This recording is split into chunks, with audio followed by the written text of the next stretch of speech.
NCERT की 8वीं कक्षा की किताब के मराठास के चैप्टर में ये मैप दिखाया गया है। दावा किया गया है कि ये था मराठा साम्राज्य साल 1759 में। पेशावर से लेके कोल्हापुर और अहमदाबाद से लेके कटक तक था मराठा एम्पायर।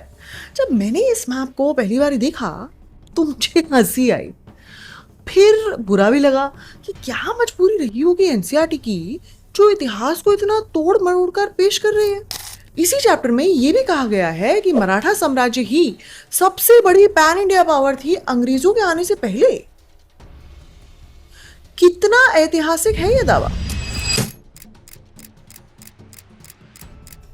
क्या मराठा फोर्सेस कभी भी कश्मीर पहुंची या फिर राजस्थान पर राज्य किया या लाहौर से टैक्स लिया? और अगर नहीं तो 1759 में मराठा फोर्सेस का मैप कैसा दिखता था?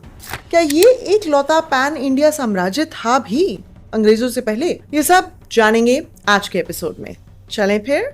एनसीईआरटी की कक्षा 8 की सामाजिक विज्ञान की किताब में एक ऐसा नक्शा छपा है जिसने राजस्थान में बवाल खड़ा कर दिया। एनसीईआरटी की किताब पर सवाल उठ रहे हैं। एक बार फिर से किताब पर कोहराम मच गया है।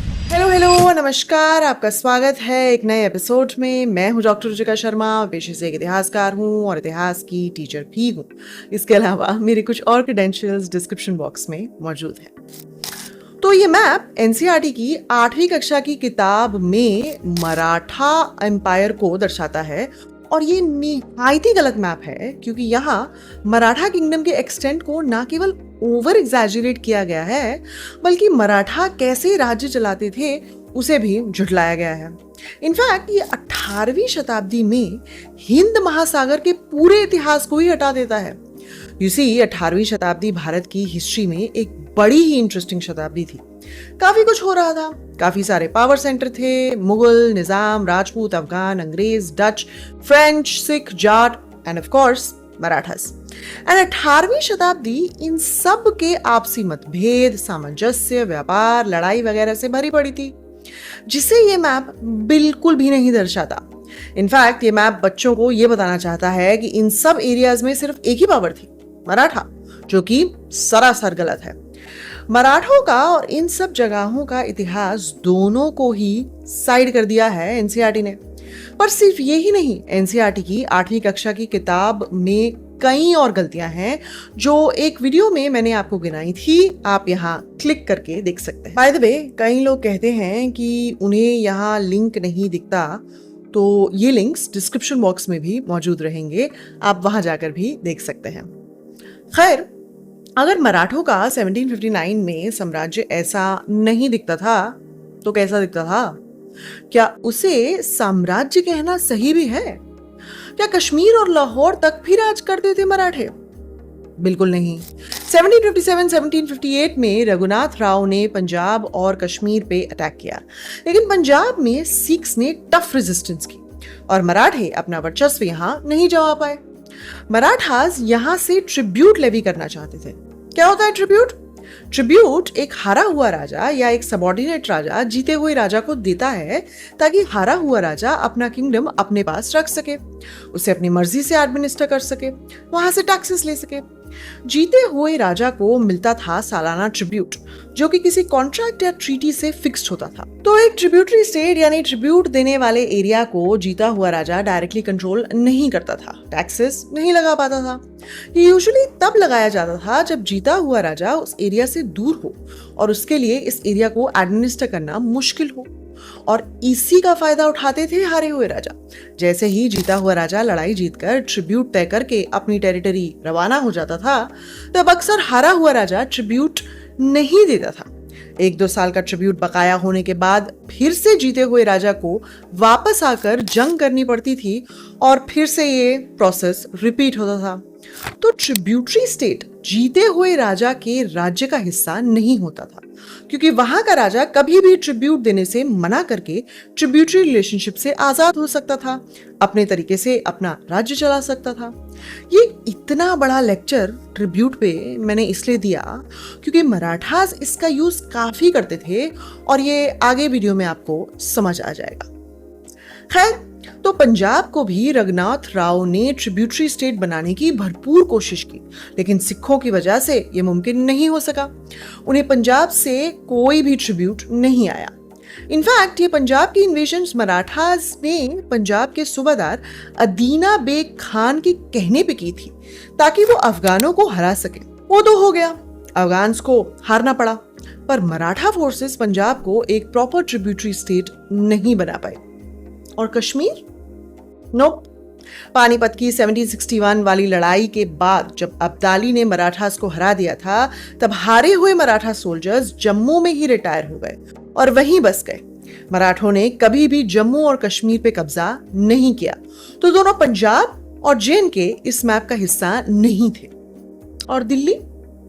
इससे पहले कि मैं आगे बढ़ूं, अगर आपको चैनल पसंद है तो सब्सक्राइब जरूर कीजिएगा, और चैनल को सपोर्ट करने के लिए आप चैनल की मेंबरशिप ले सकते हैं, सुपर थैंक्स ले सकते हैं, या फिर डिस्क्रिप्शन बॉक्स में मौजूद पेट्रियन लिंक पर क्लिक करके भी सपोर्ट कर सकते हैं। तो back to the point, interestingly Delhi पर 1752 में मराठा अटैक हुआ मुगल एम्परर की प्रोटेक्शन के लिए। किससे प्रोटेक्शन? अफगान से। मराठा और अफगान्स में फाइट हुई, अफगान्स को खदेड़ा गया और मुगल बादशाह के साथ ट्रीटी हुई, जहां मराठास मुगल बादशाह के रक्षक बन गए दिल्ली से ट्रिब्यूट लेने के लिए। आमतौर पे पॉपुलर हिस्ट्रीज में मराठास को मुगलों के खिलाफ बताया जाता है, लेकिन यहां तो उल्टा ही हुआ। मराठास मुगल्स के प्रोटेक्टर्स बन गए जो मुगल ताज की रक्षा करेंगे। और अगले 2 साल तक 1755 तक दिल्ली और उसके आसपास के एरियाज में मराठों ने लूटपाट मचाई, जिसके कारण दिल्ली के काफी बाशिंदे दिल्ली छोड़कर भाग खड़े हुए। पर क्या दिल्ली मराठा राज्य बना? नहीं, वो एक ट्रिब्यूटरी एरिया ही रहा, और ये भी मराठों के हाथ से छीन लिया गया 1761 में पानीपत की लड़ाई के बाद। तो दिल्ली भी मराठा राज्य का हिस्सा नहीं था, एक ट्रिब्यूटरी स्टेट ही था 1759 में। तो दिल्ली भी इस मैप का हिस्सा नहीं होना चाहिए। फिर बंगाल, बिहार और उड़ीसा? बंगाल और उड़ीसा में रघुजी भोसले ने 1741-1742 में रेड मारे थे, लेकिन बंगाल, बिहार, उड़ीसा के मुगल गवर्नर अलीवर्दी खान ने उन्हें हराकर वापस दक्कन की ओर भेज दिया। फिर अलीवर्दी खान, मुगल बादशाह और मराठा पेशवा नाना साहिब ने साथ मिलकर 1743 में रघुजी भोसले के खिलाफ मोर्चा निकाला और उन्हें खदेड़ दिया। एक मिनट, पर रघुजी तो मराठा थे ना, और उनकी फोर्सेस भी। तो फिर मराठा पेशवा ने अलीवर्दी और मुगल बादशाह के साथ मिलकर मराठा लीडर के अगेंस्ट अटैक क्यों किया? क्योंकि रघुजी पेशवा की अथॉरिटी को नहीं मानते थे और अपनी टुकड़ी ले जाकर रेड किया करते थे, जिससे पेशवा को चिढ़ थी। How interesting. इस मैप को फैक्ट चेक करते करते 18वीं शताब्दी की कितनी फैसिनेटिंग हिस्ट्री बाहर निकल के आ रही है। नहीं, मराठा दिल्ली में मुगल बादशाह की रक्षा कर रहे हैं, बंगाल में मुगलों से मिलकर मराठा फोर्सेस भी अटैक कर रहे हैं। ये वही रीअफर्म करता है जो मेरे वीडियोस में आपको अक्सर देखने को मिलेगा। अंग्रेजों के वर्चस्व जमाने से पहले लोग धर्म के लिए कम और अपने पॉलिटिकल एजेंडा के लिए लड़ाई ज्यादा लड़ते थे, जैसे कि मराठा लड़ रहे हैं, और उसी हिसाब से कभी मुगलों से दोस्ती और कभी मराठों से ही दुश्मनी कर रहे हैं। खैर, रघुजी और पेशवा की लड़ाई फिर मराठा शाहू ने सुलझाई थी और रघुजी को बंगाल, उड़ीसा पे रेड मारने की अनुमति दे दी। फिर 1743-1751 तक रघुजी ने काफी रेड्स किए बंगाल और उड़ीसा पे, जिससे तंग आकर अलीवर्दी खान को ट्रीटी करनी पड़ी रघुजी से और सालाना ट्रिब्यूट उड़ीसा से देने का वायदा किया, और उड़ीसा एक मराठा प्रोविंस बन गया, लेकिन बंगाल नहीं। तो उड़ीसा इस मैप का हिस्सा है। बाय द वे, ये मराठा रेड्स काफी ब्रूटल होते थे। बंगाल के रेड्स की ब्रूटैलिटी के बारे में तो मैंने अपने पहले वाले एनसीईआरटी वीडियो में बताया ही है। कैसे खेत खलिहान उजाड़े जाते थे, पेजेंट्स के पास टैक्स देने को पैसा भी नहीं होता था। इनफैक्ट दिल्ली के 1737 से 1788 के बीच में हुए कई मराठा रेड्स में मुगल क्वींस, प्रिंसेसेस और दिल्ली की औरतों को लूटा जाता था और सबके सामने उनके कपड़े उतारकर उनका रेप भी किया जाता था, हिस्टोरियन हरिराम गुप्ता के हिसाब से। इसे मराठा गर्दी भी कहते थे। एक तरीके की दहशतगर्दी जो मराठों ने मचाई हो, जहां लूटना वगैरह आम बात थी। बाय द वे, ये बैटलफील्ड पे औरतों के साथ ज्यादती काफी आम था इंडियन हिस्ट्री में। इस पर मैंने एक पूरा वीडियो बनाया है, आप यहां क्लिक करके देख सकते हैं। और राजस्थान, क्या वो मराठा राज्य के मैप का हिस्सा था? 1727 से ही मराठों ने राजस्थान के कई प्रोविंसेस में रेड मारी, लेकिन जयपुर के जयसिंह से दोस्ती होने की वजह से ट्रिब्यूट का प्रेशर नहीं था। फिर जब 1743 में जयसिंह की मौत हो गई, तब जयपुर स्टेट के दो वारिस माधो सिंह और ईश्वर सिंह की लड़ाई का फायदा मराठों ने उठाया और काफी भारी भरकम ट्रिब्यूट लेवी किया। लेकिन जयपुर स्टेट ये ट्रिब्यूट दे ना सका क्योंकि वो काफी हाई था। फिर से 1750 में मराठा रेड हुई जयपुर में और ट्रिब्यूट ना दे पाने की वजह से ईश्वर सिंह ने कर लिया। How unfortunate. ट्रिब्यूट डिमांड थी 500,000 रुपीज। खैर, जब माधो सिंह राजा बने जयपुर स्टेट के, तो ये ट्रिब्यूट फिर से लगाया गया, लेकिन फिर से मराठों को मिला कुछ भी नहीं। फिर से अटैक हुआ और इस बारी जयपुर स्टेट की काफी तकड़ी अपराइजिंग हुई मराठों के खिलाफ और मराठा फोर्सेस को भारी नुकसान हुआ। फिर माधो सिंह 50,000 रुपीज का ट्रिब्यूट देने का वायदा करके मराठों को रवाना किया, पर यह ट्रिब्यूट पे मोस्टली नहीं हुआ। यह पैटर्न राजस्थान में काफी कॉमन था। रेड्स करके कोटा, बूंदी और उदयपुर पर भी ट्रिब्यूट लगाए गए, लेकिन जैसे ही मराठे वापस चले जाते, ट्रिब्यूट पे नहीं किया जाता था मराठों को। इसीलिए राजस्थान भी इस मैप का हिस्सा नहीं होना चाहिए। तो अब बच गया मालवा, महाराष्ट्र और उड़ीसा। इसमें से उड़ीसा हम देख ही चुके हैं कि 1753-1754 में मराठा प्रोविंस बन गया था। और मालवा 1759 तक एक लेजिट मराठा प्रोविंस बन चुका था, लेकिन स्टुअर्ट गॉर्डन अपनी किताब में बताते हैं कि ये प्रोसेस काफी स्लो था। 1720 से 1740 तक पर यूजुअल काफी रेडिंग हुई, प्लंडरिंग हुई मालवा में। शुरू में कंट्री साइड में, यानी विलेजेस में, गांव में, और बाद में जब 1741 में मुगलों से मालवा में ट्रिब्यूट लगाने का सनद मिल गया मराठों को, तब सिटीज में भी अटैक्स होने लगे। इस दौरान मालवा के जमींदारों से ट्रिब्यूट फिक्स किए गए। एरिया के हिसाब से कितना रेवेन्यू आता है उस हिसाब से नहीं, जमींदारों की कैसी रिलेशनशिप थी मराठा फोर्सेस से, बस उस हिसाब से ट्रिब्यूट फिक्स किया गया। ट्रिब्यूट कलेक्शन के लिए कामवीसदार अपॉइंट किए गए, जो कि मालवा के एरियाज को एडमिनिस्टर नहीं करते थे, ना टैक्स कलेक्ट करते थे, ना कोर्ट होल्ड करते थे, एटसेट्रा एटसेट्रा। सिर्फ सालाना कॉन्ट्रैक्ट्स के हिसाब से जमींदारों के पास ट्रिब्यूट कलेक्ट करने जाते थे। यूजुअली ये कामवीसदार चित्पावन ब्राह्मण कास्ट से होते थे। इनफैक्ट ब्राह्मण्स को मराठा ब्यूरोक्रेसी से काफी फायदा हुआ और इस समय जो ट्रिब्यूट कलेक्ट होता था वो काफी कम था, मुगल रेवेन्यू के मुकाबले सिर्फ 20% ही। इस दौरान ट्रिब्यूट पेमेंट रेगुलर भी नहीं थी।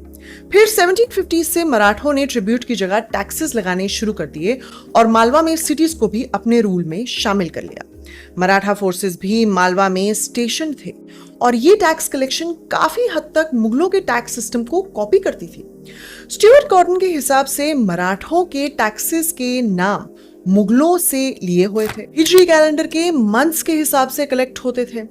मराठा एडमिनिस्ट्रेटर्स की ड्यूटीज और रिस्पॉन्सिबिलिटीज भी मुगल टर्म्स में ही डिस्क्राइब होती थी।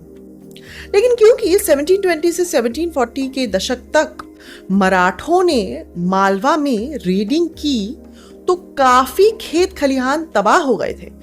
उन्हें फिर से बसने में वक्त लगा, इसीलिए टैक्स कलेक्शन काफी कम थी। पर मालवा और ओडिशा में मराठा स्टेट इतना स्ट्रॉन्ग कैसे हो पाया? पहले तो डिस्टेंस।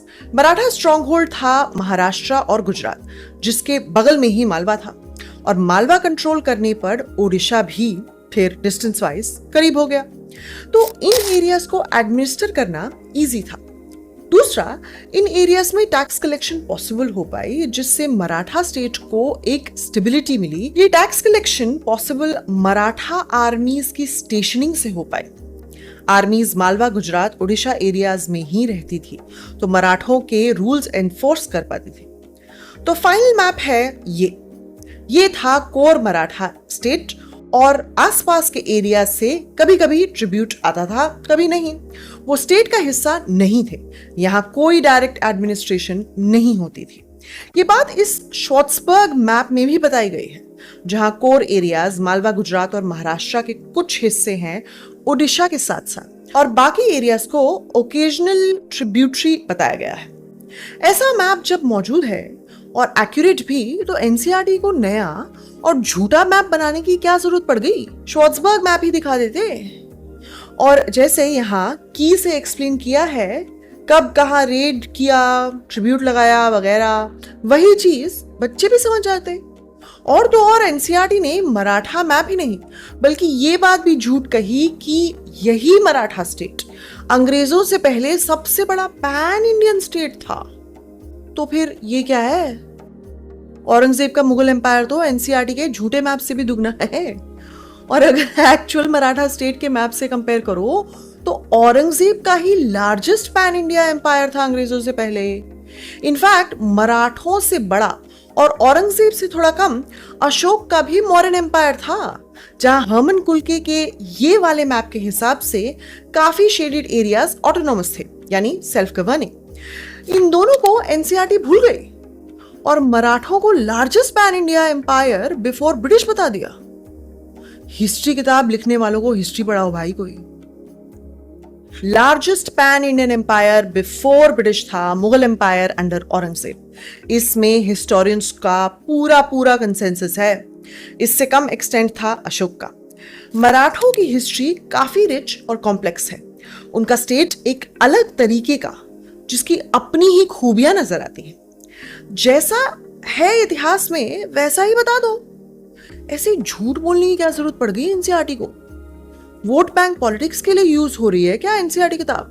और ये मैप बाय द वे इतना गलत है कि इस पर कई राजस्थान के राजाओं ने भी आपत्ति जताई है, जिसके प्रेशर में अब एनसीईआरटी के सोशल साइंस करिकुलर के हेड माइकल डनीनो ने इसे बदलने के लिए कहा है।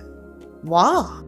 जब तक इतिहासकार चिल्ला रहे थे कि गलत इतिहास पढ़ा रहे हो बच्चों को, तब तक कोई फर्क नहीं पड़ रहा था, क्योंकि इतिहासकारों को ये गवर्नमेंट और एनसीईआरटी जैसी बॉडीज कहाँ सीरियसली लेती हैं। कह दो लेफ्टिस्ट और डोडो सेना के मेंबर्स मान लेंगे। और सिर्फ क्लास 8 की हिस्ट्री टेक्स्ट बुक्स ही नहीं, 11वीं और 12वीं क्लास की एनसीईआरटी की हिस्ट्री टेक्स्ट बुक्स में भी काफी प्रॉब्लम्स है। इस पर भी मैंने एक डिटेल वीडियो बनाया था, आप यहाँ क्लिक करके देख सकते हैं। आखिर में बच्चों को कुछ भी पढ़ाओ, इतिहास चाहे गणित, पूरी गहराई और कॉम्प्लेक्सिटी के साथ पढ़ाओ। यूं गलत शलत सिंप्लीफाई करके नहीं, जहां एक मैप की एग्जैजरेशन से वोट बटोरने का प्लान हो। तो ये था आज का एपिसोड। आपको ये एपिसोड कैसा लगा कमेंट सेक्शन में जरूर बताइएगा, और अगर पसंद आया हो तो लाइक और शेयर भी कीजिएगा और चैनल को सब्सक्राइब भी कर लीजिएगा। इसके अलावा मैं बताती जाऊं कि डिस्क्रिप्शन बॉक्स में आज के एपिसोड से जुड़ी हुई सारी सोर्सेज की लिस्ट मौजूद है। आप अपनी जिज्ञासा पढ़ना चाहें या फिर मुझे फैक्ट चेक करने के लिए।